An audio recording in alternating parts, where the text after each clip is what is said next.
구독과 좋아요 눌러주세요.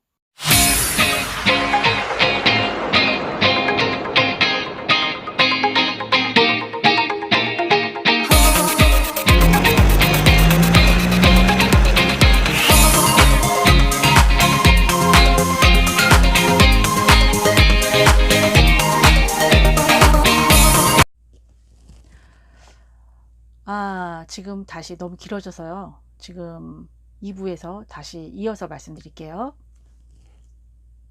자기가 완벽하게 알지 못하면 내가 가진 재산을 지킬 수가 없어요. 다 뺏겨요, 남한테. 근데 이제 제가 이걸 하면서 또 안타까운 게 뭐냐면, 등기 전입세대에 신고를 하고 가서요, 어떤 분들은 전입세대만 하고 확정일자를 안 받는 분도 계세요.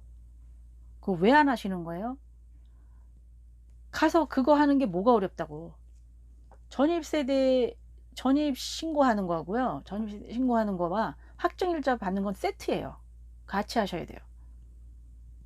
그래서 대항력을 갖추면 배당을 신청할 수 있어요. 배당 신청 안 하면 낙찰자가 보증금을 전부 떠안고, 내가 다 그 낙찰자한테 내 보증금 다 돌려줘, 네가 돌려주기 전에 안 나가, 무조건 뭐 어거지로 안 나가가 아니라 그럴 수 있어요. 대항력을 갖추면 보증금의 반환을 요구할 수가 있어요.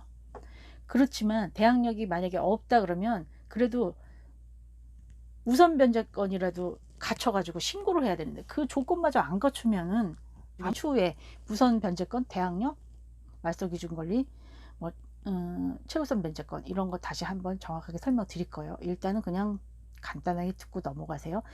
지금은 정확하게 설명드리는 거는 전세금을 지킬 수 있는 방법을 말씀드리는 거니까 꼭 세트로 같이 신고를 해주세요. 그리고 전입세대 신고하는 요령은 어디서 하냐, 여러분들은 주민센터에서만 한다고 생각하는데 네 군데서 할 수 있어요. 어디서 하냐, 주민센터에서도 할 수 있고, 또 법원 등기과에도 할 수 있고, 등기소에도 할 수 있고, 공증을 받을 수 있어요. 지금은 전입세대 신고를 인터넷에도 할 수 있어요. 너무 편한 세상이죠. 그리고 확정일자도 받을 수 있어요. 그날 같이 꼭 세트로 받으세요. 이거는 꼭 기억해 두시기 바라고요. 그 다음에 전입세대를 보는 요령을 설명드릴게요. 전입세대를 그냥 가서 잔금 치르고 무조건 가서 그냥 하시지 말고요.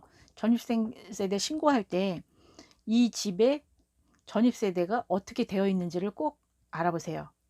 하시는 분 본인이 이해관계인이 되면 거기에 누가 사는지, 전입세가 어떻게 되어 있는지 다 볼 수 있어요. 여기서 보고 그 지금 소유자의 가족이 되어 있으면 상관이 없지만, 먼 친척이라든지 사돈의 팔촌이라든지 뭐 이분 지인이라든지 이런 사람이 되어 있을 수가 있어요. 그때는 뭐 특별하게 경매 넘어갈 거 생각 안 하고 지인분들의 부탁으로 내를 해놨을 거예요. 경매로 넘어가면 또 이게 문제가 됩니다. 왜냐하면 뭐가 문제가 되느냐, 그분 부탁으로 해놨지만 경매로 넘어가면 이분도 상황이 지금 이제 심각해지죠. 경매로 집이 넘어갈 정도 된다 그러면 이분은 이제 모든 걸 다 잃었다고 봐야 돼요. 그러면 어디서 한 푼이라도 건져야 되는데 그게 되어 있단 말이죠. 그러면 인간인지라 이용하게 됩니다. 두 가지 이용하는 방법이에요. 하나는 신고해 놓은 그 분하고 짜는 거예요.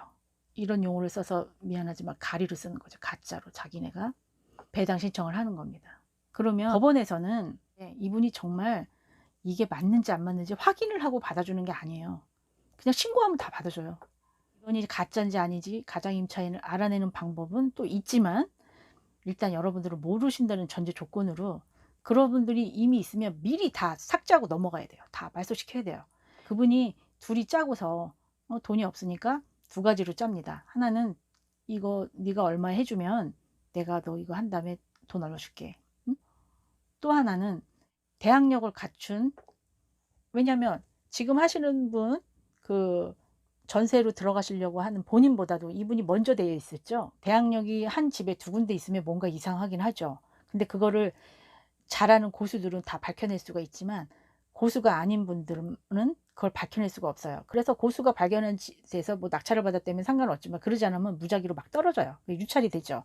라고 아무도 입찰에 응하지 않는 거를 그래서 떨어지는 걸 유찰이라고 합니다. 그럼 계속 떨어져. 쉽게 설명할게요. 알아두실 분도 있겠지만 편하게 설명드리는 게 알아듣기 쉽겠죠. 자기 최측근한테 부탁해서 자기가 받으려고 하는 겁니다. 많이 떨어지게 되면 낙찰 받는 금액이 내가 대항력이 있어서 그거 다 제하고도 내가 받는 금액만큼 된다면 모르지만 그것 때문에 많이 떨어지면 잘못하면 선순위 대항력을 갖추면 낙찰자한테 인수를 하면 되지만 그래도 잘못하면 또 여러 가지 복잡한 문제가 있잖아요. 그러기 전에 사단에 다 차단하는 거예요. 대항력을 갖추고 있으면 낙찰자한테 내 돈 물려줘 이렇게 하고서 보증금 반환 다 되면 나가면 되지만 또 그러기까지는 또 시간도 걸리고 여러 개 복잡하니까 미리 차단하시라고 알려드리는 거예요. 그래서 많이 떨어지기 전에 예방할 수 있는 방법이 안 살지 않는 분들은 다 말소시켜달래서 깨끗하고 본인이 대항력의 선순위로 들어가는 겁니다. 그렇게 되지 않으면 은행에서 배당 배제 신청이라는 걸 할 수도 있고 안 할 수도 있어요. 어떤 은행에서는 하지만 어떤 금융에서는 또 안 하고 태평으로 내버려 둡니다. 그러면 막 떨어질 수가 있으니까 이건 염두에 두시고 미리미리 사전에 차단합시다. 그리고 또 하나 제가 지금 드렸죠. 여러분 다 기억하실려나 모르겠네요. 제가 이제 이런 걸 얘기하다 보면 막 오지랖이 넓어가지고 막 이것저것 막 얘기를 해드리고 싶어요. 너무 안타까운 게 많으니까. 물론 이 두 가지를 다 갖춰서 잘 했지만 또 하나 문제가 되는 게 뭐냐면요. 이거는 집합 건물일 때만 말소 기준보다 앞서는 대항력을 갖추고 들어가면 이렇게 선순위로서 그 앞에 뭐 경매 비용이라든지 뭐 유육비 필요비라든지 뭐 임금이라든지 뭐 당해세라든지 뭐 이런 거 다 소액 임차인이라 이런 걸 빼고 그 다음에 낙찰을 받을 내가 대항력을 갖췄다면 다 받지만 이거는 집합 건물일 때만이에요. 집합 건물이라는 건 여러분이 알기 쉽게 말씀드리면 아파트라든지 뭐 다세대에는 뭐 연립주택이라든지 빌라가 들어가겠죠. 그리고 뭐 오피스텔 이런 거는 적용이 돼요. 주택이라도 내가 대항력을 갖춰도 내가 다 못 받고 대항력을 갖췄다면 낙찰자한테 인수가 되지만 그래도 배당에서 다 못 받을 수 있는 일이 벌어진다는 거는 다가구일 땐 좀 달라져요. 다가구는 방빼기를 합니다. 그리고 다가구라는 거는 한 주택에 여러 세대가 살아요. 대항력을 먼저 갖춘 사람이 또 몇 사람이 나올 수도 있고 소액 임차인일 수도 있고 이렇다 그러면 또 방빼기도 해야 되고 뭐 여러 가지 문제가 생겨요. 그러니까 요거를 꼭 확인할 때는 집합 건물은 요거를 해두시고 또 다가구에 들어가실 때는 아까 말씀드린 것처럼 전입세대를 꼭 열람하시고 전입세대만 열람했다고 되는 게 아니라요. 중간중간에 골치 아픈 일이 많아져요. 그것도 설명하면 길어지고 그거는 패스. 일단은 아파트와 집합건물, 아파트나 다세대, 뭐 오피스텔 이런 거에 대해서는 꼭 이 두 가지를 꼭 하고 가셔라. 다시 한번 말씀드릴게요. 전세금을 다 지킬 수 있는 방법은 등기부 등본을 꼭 3-4번 떼어라. 등기사항에 뭔가 하자가 있으면 다 말소시키는 조건이고 대출이라든지 이런 게 없다 그러면 전입신고할 때 하루 전에 전입신고를 하시고요. 등기부 등본을 보고 전입신고를 할 때 하루 전에 하시고 다른 분이 되어 있다면 다 말소시켜 달라고 부탁을 하시고 이렇게 진행을 하세요. 그렇게 하시면 그래도 전세금을 어느 정도 받을 수 있어요. 구독과 좋아요 눌러주세요. 또 하나 이거 뭐 계속 생각나네. 다음에 할까요? 제가 너무 걱정되는 게 많아서 또 하나 전세금 하면서 자꾸 생각이 나는데 전세금을 맨 처음에 계약서 할 때 2억에 하셨어요. 근데 2년 사시다 보니까 이 집이 괜찮아요.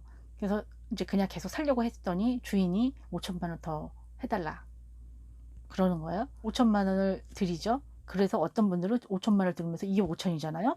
그러면 날짜를 그날 다시 쓰는 사람이 있어요. 절대 그러시면 안 됩니다. 어차피 5천만 원에 대한 거는 처음 계약서 쓸 때 그 금액으로 쓸 수는 없어요. 증액한 부분이니까 증액한 날짜에 되지만 증액한 날 그 전 거를 다 없애고 새로 쓰지는 말라는 말입니다.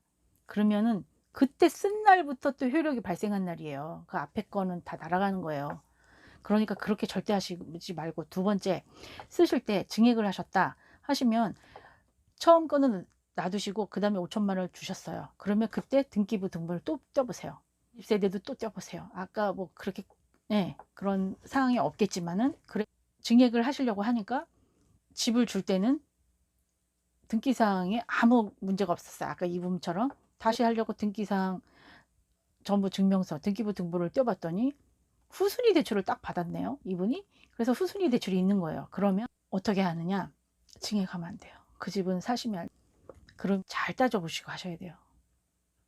응? 네. 그때는 확정일자만 또 증액 부분만 확정일자를 받는 거기 때문에 그거 꼭 받아두시고요.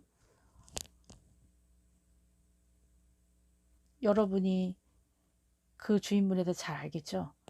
그 부분에 대해서 잘 하세요. 그리고 여러분들이 금액이 전세금이 크다 하면 주인분한테 계약서를 쓸 때 금융기관에서는 그분의 세금이라든지 이런 걸 다 떼오라고 해요. 그런 게 아무 문제가 없고, 완납증명서, 세금 완납증명서를 보고서 대출이 나갑니다. 그거는 왜냐? 아까 말씀드린 것처럼 배당에서 순위가 당해세가 먼저 있기 때문이에요.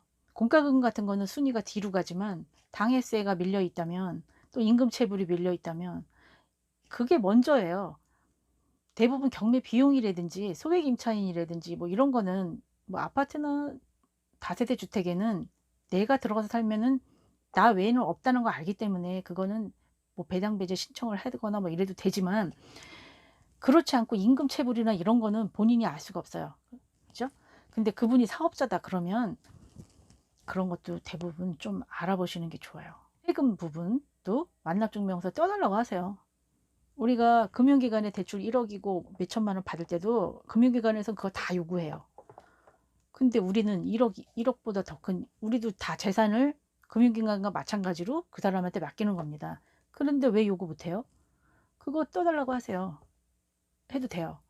제가 두 가지 전세 계약을 할 때 꼭 필요한 두 가지를 말씀드렸고, 또 그 외에 또 주의할 점 몇 가지를 말씀드렸죠. 그건 꼭 지키시고요. 두서없이 너무 길게 이 말 저 말 많이 했는데 제 긴 얘기 들어주셔서 너무 감사하고요. 전세나 월세 보증금을 많이 가지고 들어가시는 세입자분들은 꼭 명심하셔서 그 자기 재산을 보호하시고 지키시면 좋겠습니다. 제가 조금이나마 여러분에게 도움이 됐으면 너무 좋겠고요. 그리고 또 한 가지가 있어요. 이거 뭐 너무 많이 나와가지고 여러분이 들으셔도 이거 다 기억하실려나 모르겠네요. 근데 자꾸 생각나서 이 높아심에 또 하나 더 말씀드릴게요.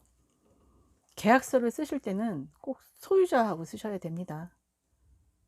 그 확인하는 방법은 주민등록 그 번호가 있을 거예요. 부동산에서 확인하는 방법이 있어요. 꼭 그 확인하시고 본인과 계약을 하셔야 됩니다. 등기부 등본 보실 때 날짜 꼭 확인하세요. 미리 떼어놓은 것도 보여주는 수도 있어요. 공인중개사 사무실에서. 안 됩니다. 그날 띈 거 그날 보셔야 됩니다. 이제 이 계약하는 거에 대해서는 그래도 이만큼 다 말씀드린 것 같네요. 잘 참조하세요. 다음에 또 여러분들에게 도움이 될 만한 주제를 가지고 다시 찾아뵙겠습니다. 하라 그러셔서 한번 할게요. 좀 쑥스럽지만 좋아요하고 구독 눌러주세요. 그리고 모든 알림을 해 놓으시면 여러분들이 필요한 뭐 주제에 제가 말씀을 도와드리는 게 있다면 그 골라서 보시면 되니까요. 여러분 오늘 긴 얘기 들어주셔서 감사하고요. 너무 고맙습니다. 다음에 뵙겠습니다.